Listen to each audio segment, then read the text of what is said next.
So, hi. Yeah, this was not meant to be two parts in terms of using Odysseus. I was actually going to tack. I can't help but wonder. I have to literally count out all the syllables because I'm so used to just writing them in shorthand. Onto Would You Fall in Love with Me Again? But then, because Mr. Gameron unexpectedly tacked some of I Can't Help But Wonder onto the end of their Odysseus video, and because the raw footage for that Odysseus reaction was like 25 minutes long, I went, how about I just tack I Can't Help But Wonder onto a video with Mr. Gameron's Odysseus. And then Would You Fall in Love with Me Again? We'll just get its own video. So yeah, there you go. So first you will get to see the Mr. Gameron's Odysseus. And then for I Can't Help But Wonder, we have your local animations. Brand new artist to me. I have been told that this one, plus the 3 Would You Fall in Love with Me Agains, are all artists who are new to me. So any artist you have seen before on this channel is not being repeated for these last few songs. I mean, obviously, except for Mr. Gameron for Odysseus, but like we knew that was coming. So let's go into Mr. Gameron's Odysseus, and then you will be back to these clothings for I Can't Help But Wonder. All right, next we have Mr. Gameron. I have been told I'm gonna really like your Odysseus. I thought your Hold Them Down was just stupidly unique, really stunning to look at, very clever.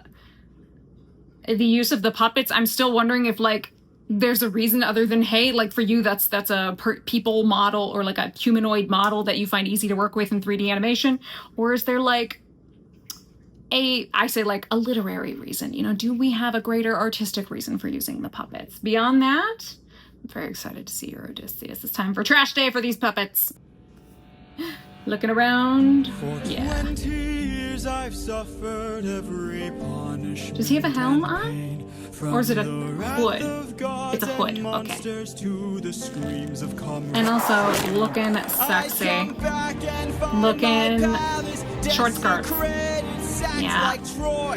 Worst of all, I hear you dare to touch my wife and hurt my bow. Oh, not with the bow. I've had enough. I would say the moment with the texture there on the cloak, the texture is pretty static. It gave me a brief moment of, if anybody knows the anime Gankutsuo, The Count of Monte Cristo, which is like one of the best adaptations, I think, of The Count of Monte Cristo, in that it really catches the feel and the emotional flavor of it, even with all of the radical changes it makes.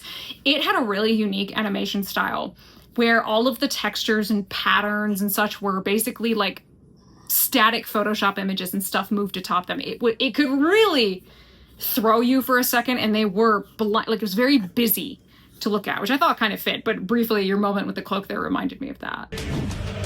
Oh, look at that flame. Oh, those sounds.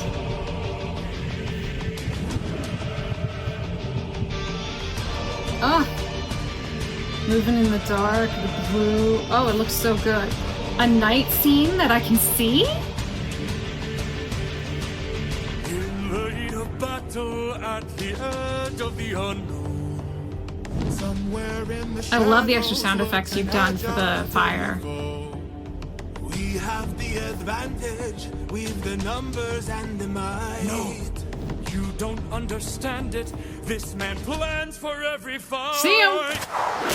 Got it! So satisfying. Oh. He's seeing the fire in his eyes, now he's looking around. Where is he? Where? Oh! Keep your head down, he's aiming for the torches. Yeah. Our weapons. They're missing. He's using Oh, the look at darkness to that! hide his Wait, no, I approach. want to see the chest. It had art on it, and I loved it. Keep your head down, he's aiming The head for down. the God, there's so torches. much dynamic Our motion weapons. here. Oh, look at this! I love the design of these chests! Look at the pattern! Oh my god, it's like classic Greek art, Attican vases that, oh my god, that gives me joy. I love it. I love it, I love it. Love it. They're missing. He's using the darkness to hide his approaches. We're empty-handed. Ooh, the eyes just moving around. I mean, the heads. Oh, that's cool. You don't think I know my own palace? I built it. Oh! Oh, it's so stylized in a great way. It feels like... Okay. Sorry, give me Lion King or something. I don't know why. No, the idea that... I said, this is so stylistic. I was like, it's like I'm watching a Greek tragedy, like an old ancient tragedy. Like they were ancient Greek theater was very stylistic and very stylized. And like, there's something, again, I said this about Hold Them Down, where I referenced like the beginning of The Hunchback of Notre Dame, the Disney film, where Clopin is telling the story and the way that works, where you're so aware that a performance is being put on for you in a way. And I kind of love that about this as well. You have that same kind of feel going through. And this guy trying to think, hey, maybe it'll work. No, none of them think that. Because none of them think that. All of them basically say, no, stand and fight.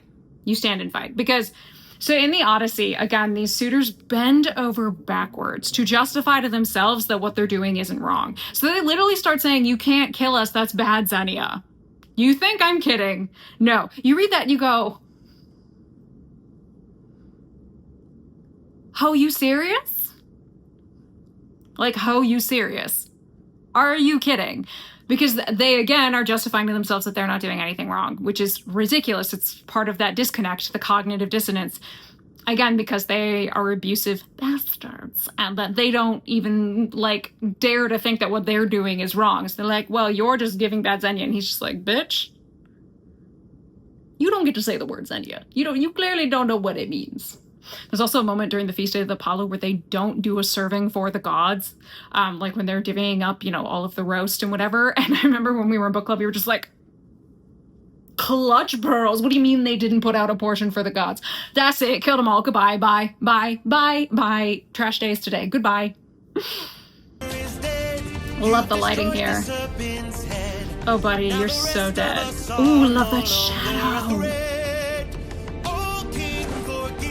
Beautiful 360. And again, these sound effects you've added, the sound mixing, fabulous.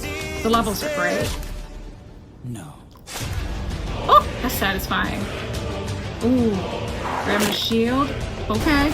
Again, you've mixed the sound so well. Oh! He's more cunning than I assumed. I love the antenna with him. Plotting, he hid our weapons inside this room. Look at them arming up. Oh! Whoa, shut up! Look at that. Look at that helmet. Look at that helmet. Perfection. Perfection. Oh, sorry, Peg. She's right at my feet. I'm gonna try not to step on her. That is amazing. With the tusks. Are you kidding? It's so good. Small things make me happy, guys. Oh. Sharpest of kings left his armory unlocked. So what? Now that we have armed ourselves, let's make the bastard rot. Behind you!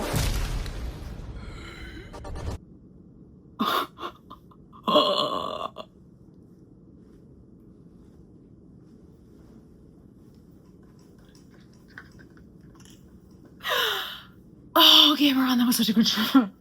That brings me joy. It's delicious. My evil delight is so happy. And yes, I saw. Let me see. Shut up. Shut up. Shut up. Shut up. The helm. Perfection. I love the owl. I kind of love that the owl is mimicking his pose right there. That's awesome. Just...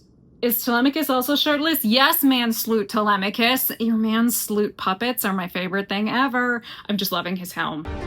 The detail. Oh! Actually, no, wait. What animal did you give him? I was so busy looking at the silhouette. Oh, the owl. Okay. Ah!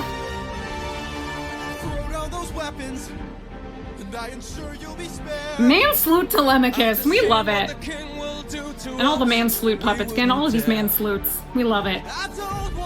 Love keeping him... the drama lighting of him having the blue and them having red. We don't fight fair. I literally cannot tell you how much I love his helm. This is so well done. But his helm is... period accurate. all the way down to those whites. Like, you win for all the helmets.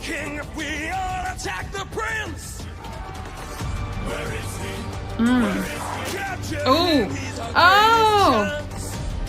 Somebody must be... I have to say, I'm loving these bits with the vases. Again, you did this and hold them down. You're doing it even better, like, I would say even better here. This is so beautiful. Do you like the Prince of Egypt? It's giving, we talked about it before, way back, in, like, Warrior of the Mind. I think we were talking about Wolfie the Witch. The beautiful scene that's a nightmare for the character of Moses, and it's all done in the style of Egyptian hieroglyphs, like on the temple walls.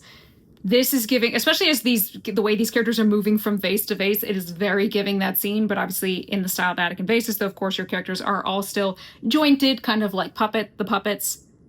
Were you a fan of Prince of Egypt? Because I'm getting the Prince of Egypt vibe. Also love that there's these characters. They're, you know, kind of mimicking the posture of, like, having to run. I guess it's more like this. But, oh, this is so cool. This is so cool. I love the use of the vases. It's so good.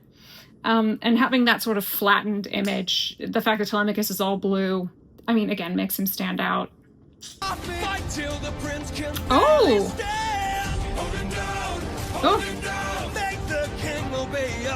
I see those axes. And he's coming from behind. Ah.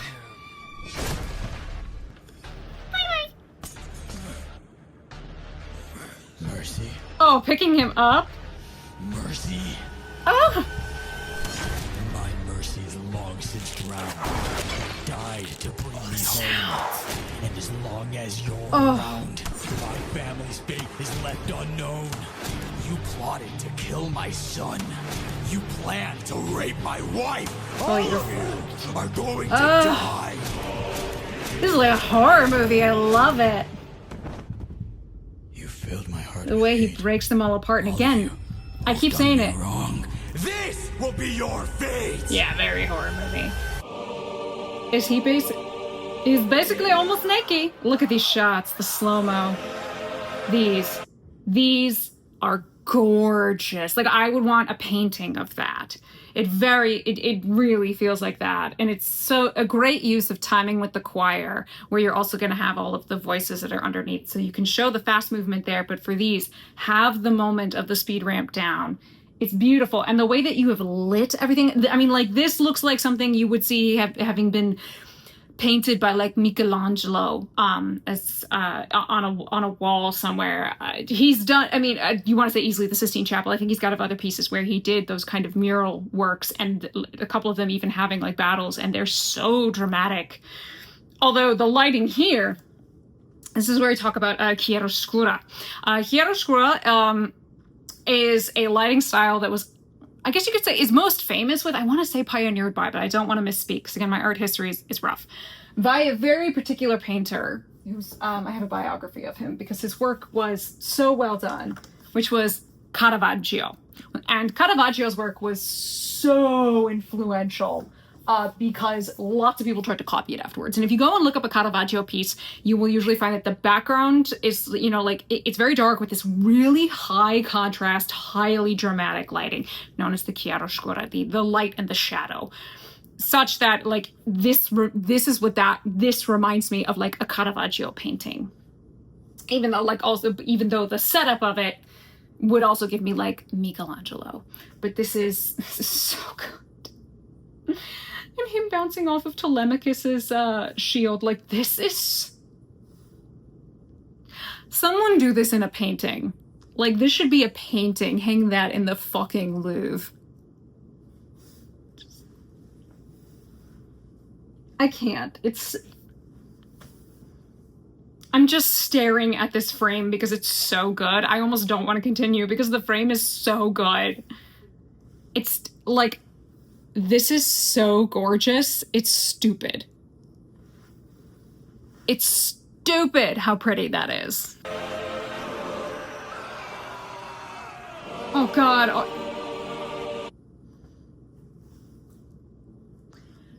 That almost reminds me of a very famous painting of I think it's like a Hermes or something headed down to the underworld. I cannot remember the name of the painting exactly, or even the painter. I'll have to put like a link or something in the description if I can manage to find it again. Gorgeous. And again, this particular lighting, very chiaroscuro, very, again, stylized. Like you feel like you're watching something that's on stage, which a lot of Caravaggio work absolutely had that feel with the way that it was painted. And I was going to talk about you showing the sleeping and or dead, probably dead, Argus, so sweet baby boy. We love him so, but I just, God, these are so good.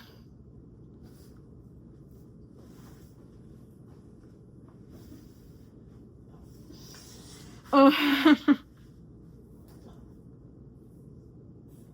it's so stupid good. Should not be allowed to look this good.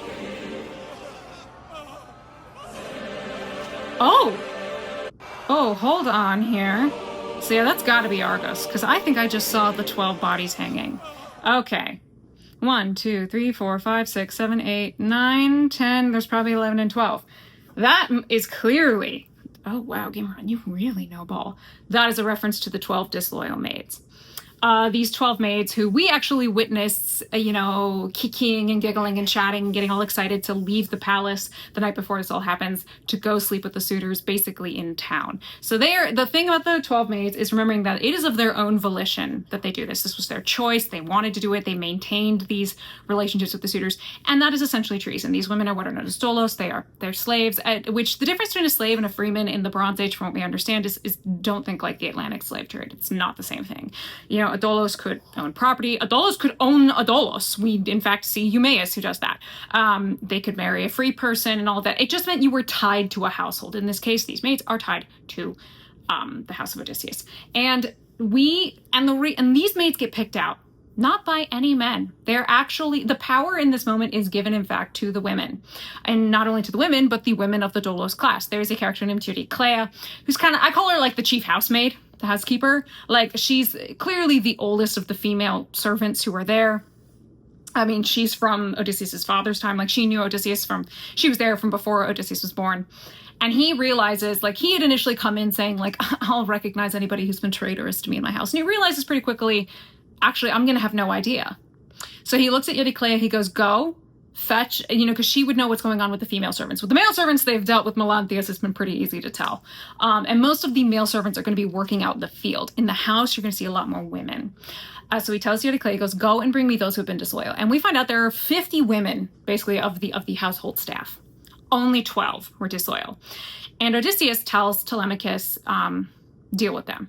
Basically, they've committed, after he has them help clean up and everything else, he goes, you've committed treason. What you have done is horrid because you've essentially abused my wife and my son for 3 years, and you did it willingly. You did it because you wanted to. You went out of your way to do it.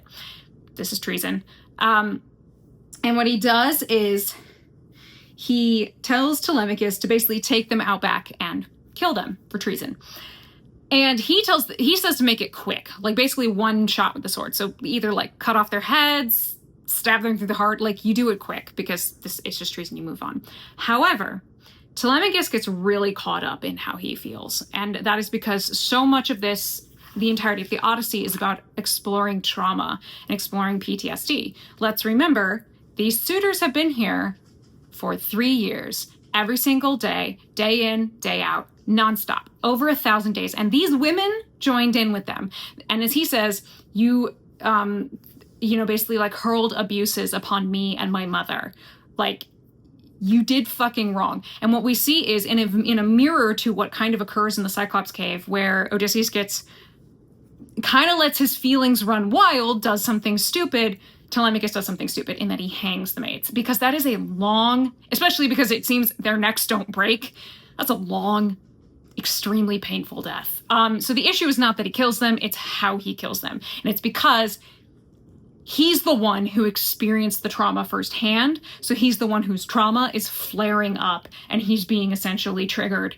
And especially after all of the chaos of the slaughter, your blood's up, your adrenaline's up. It's just easier for him to slip into this like I have all of this trauma and this anger and this rage, and he lets it loose. And so he hangs them, which, again, the issue is not that he kills them, it's how he kills them.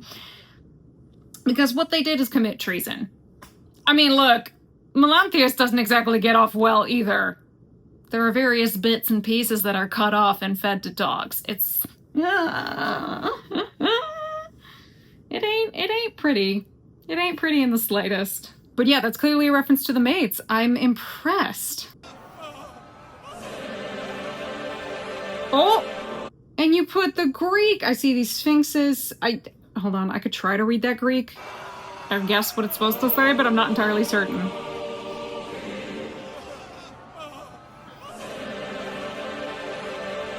Ah. I mean, I love that. You've got the... I said Sphinx. I guess maybe it's kind of more the Sphinx Chimera. Oh, this is an Argos. Oh, I love these details. They're so good.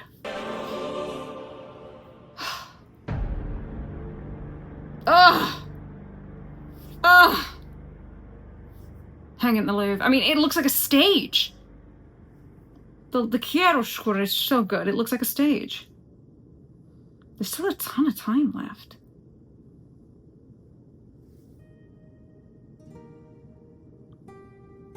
Go. Tell your mother I'm home. I'll be there in a moment. Of course. Okay. So we skip kind of most of I can't help but wonder? No. Show yourself. I know you're watching me. Show yourself. Wow. Oh! Oh! You were never one for hellos. Oh, look at that helm. That is photo real.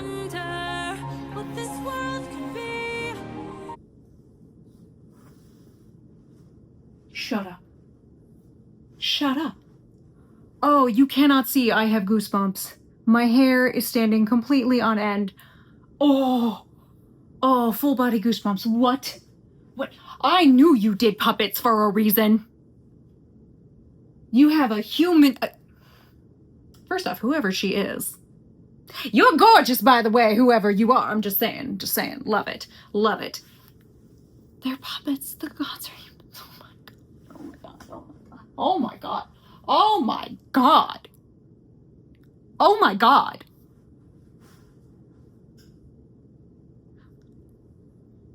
That's so good. That's so fucking... Oh my god. Did you do puppets just so you could do this? Because... Hold on, just... Applause. Take your flowers, take your bows. That is so genius. It's so genius. It's so genius! It's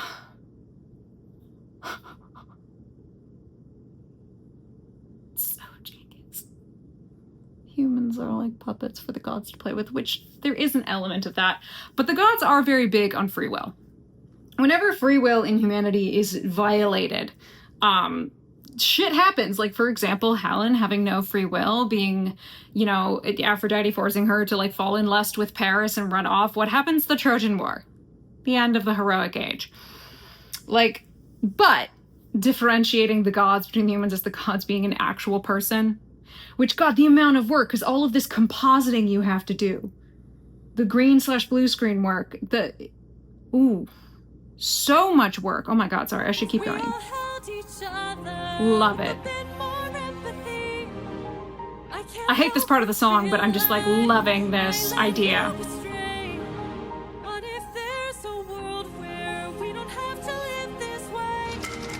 Oh, and your sound mixing and design is top tier. If that world exists, it's far away from here.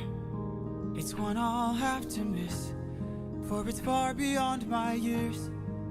You might live forever, so you can make it be. But I've got one. She can't actually. There's a girl I have to see. Very well. And the owls. God, that is so cool. Father? Oh, hey, Telemachus. He's waiting for you. It's a good thing you're a puppet, because it makes you look a little more butch. No AI was used in the... Damn right no AI is used in the making of that video. Hell yeah, no AI is used in the making of that video. Oh my god. I see why everybody was like, you have to watch Gameron's Odysseus. Your question about the puppets will be...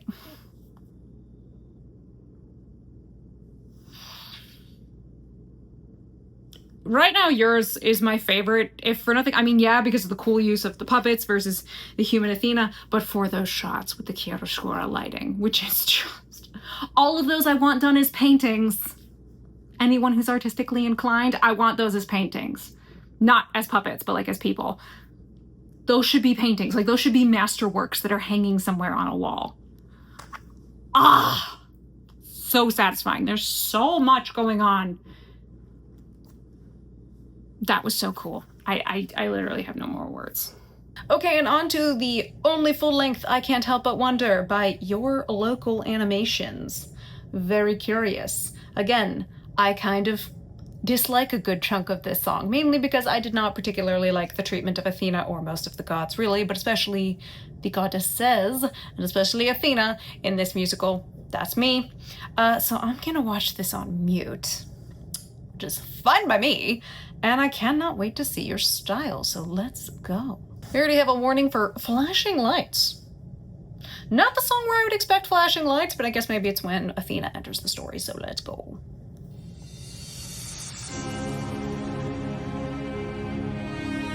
Oh, it looks like a little tear. No colors whatsoever. Okay.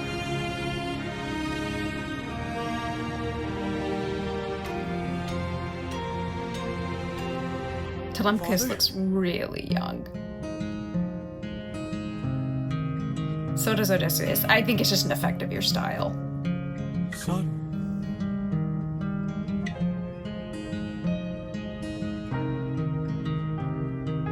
I can definitely see the similarities, kind of, in how you've drawn them. Like, I mean, relative family resemblance, we'll say. Thought about your name so much it hurts. For 20 years I dreamt of how I'd greet you. Oh, wow. Okay. I can't find the words. All my life It feels very... Gotta stop showing me Argos. You're giving me feelings. Stop with the cute Argos. Your puppy is adorable. 20 years I never could outgrow you. Just squish the puppy. Just squish the puppy. I can't help but wonder what your world must be. If we're like each other, if I have your strength in me. All this time I've Not even their hair is similar. Which, yeah, this must have been done on purpose. They can't just be like your style. Like, some people might say, oh, same face syndrome. I'm like, no, I think this is meant to show Telemachus looks a lot like his dad. Which, I mean, in the Odyssey, they do say he does look quite a bit like his father. When he goes to meet Nestor and Helen and Menelaus, they all make a point of saying, like, wow, you look a lot like Odysseus. Hopefully he's taller. I mean, Odysseus is short king, but... Used to say I'd capture wind and sky for you.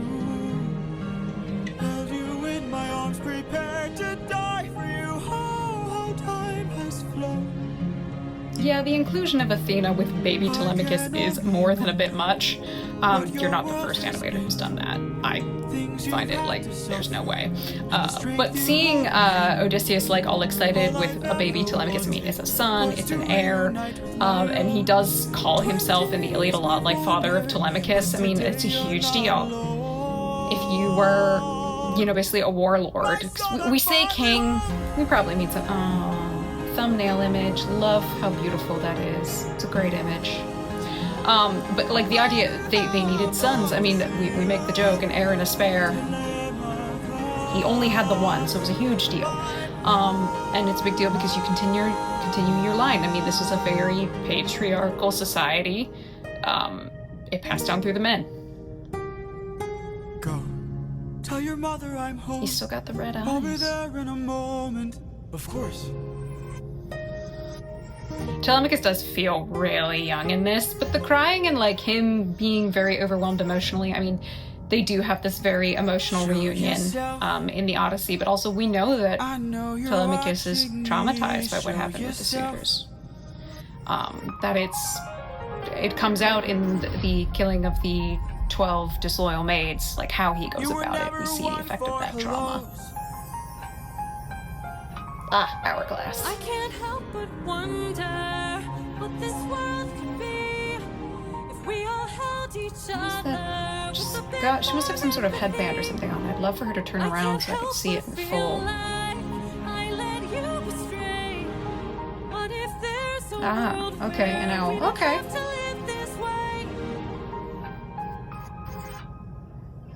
His red eyes really do stand out with all of these blues. If that world exists, it's far away from here. It's one I'll have to miss, for it's far beyond my years. You might live forever, so you can make it be. But I've got one endeavor. There's a girl I have to see. Penelope with the hearts, as it should. Ooh. Very well. Love that look. That's meant to be where Zeus kind of smacked her. I see it.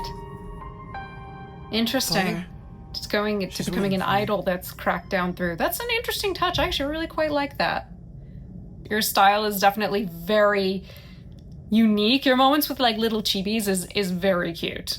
It's very cute. I really liked that bit at the end where you've got Odysseus holding kind of like the Athena, almost like a totem in a way, or like a little doll of it. I just think that's kind of a neat detail that, I mean, obviously that it's cracked through from having been smacked by Zeus, which again, would never happen. But it's kind of neat. It's a good segue out. I don't know, there's something about that I really quite like. And again, as I was saying, the emotional reunion between Odysseus and Telemachus, again, in the Odyssey, as I say, big Greek men and their big Greek feelings. There's a lot of weeping in the Odyssey, and a lot of men doing the weeping. Big Greek men and their big Greek feelings. Odysseus absolutely weeps all over the place in the Odyssey. He's not the only one. Menelaus very famously weeps in Book 4. You know, Telemachus can get very overwhelmed with emotion. And again, after the slaughter of the suitors, as we mentioned, where he's got like his adrenaline running and all of this trauma, like you're kind of seeing the light at the end of the tunnel. You finally dealt with the suitors, but you do have to deal with the disloyal staff, which what they would have been committing is treason, but also it's very personal. And that these women, as Telemachus says, you know, you rained abuses upon me and my mother. It's very personal. It was very traumatizing and distressing to him. I mean, being under siege for over 1,000 days when you've already got, you know, nearly 2 decades of your father hasn't been here. All this time of the war has ended. The heroes have started coming home. Where's your dad? I mean, there's a lot of trauma built up in there. And again, the Odyssey is a massive, massive exploration of trauma and especially PTSD. And it's kind of fascinating, I think, to realize just how sophisticated an exploration it is, how good it is, how, like, nail on the head, right on the money it is in portraying all these different kinds of grief and trauma when they didn't even really have the kind of language for it. Like, they didn't have words like PTSD. Even calling it trauma, they were trying to showcase it to you and see, like, this is the effect of war on, like, especially a war like the, you know, mythological Trojan War, the effect that has on people. And it's what I say, like, you know, air quotes, Homer wrote down to what are arguably some of the earliest quasi-anti-war narratives, and they're brilliant at it, because Iliad will show you mankind at their worst, at their absolute worst. Nobody looks good coming out of the Iliad. And then in the Odyssey, we just see what's the effect of something like a war that would have been like every day is like the insanity of the Iliad. Except do that for nearly a decade. The effect is a lot of very broken people. So I like how emotional that was. But again, yeah, I still think my favorite bit is, I mean, and also, I will also say the shots of Argos. First off, how dare you? Second off, is it cute boy? I want to squeeze the puppy. Cuteness, deep cuteness aggression on your Argos, but also how dare you? This is one of the most devastating parts of the Odyssey, and I'm never over it. Next, we have, would you fall in love with me again? Yes, I remembered all the words. And we're done. Oh my god. Oh my god.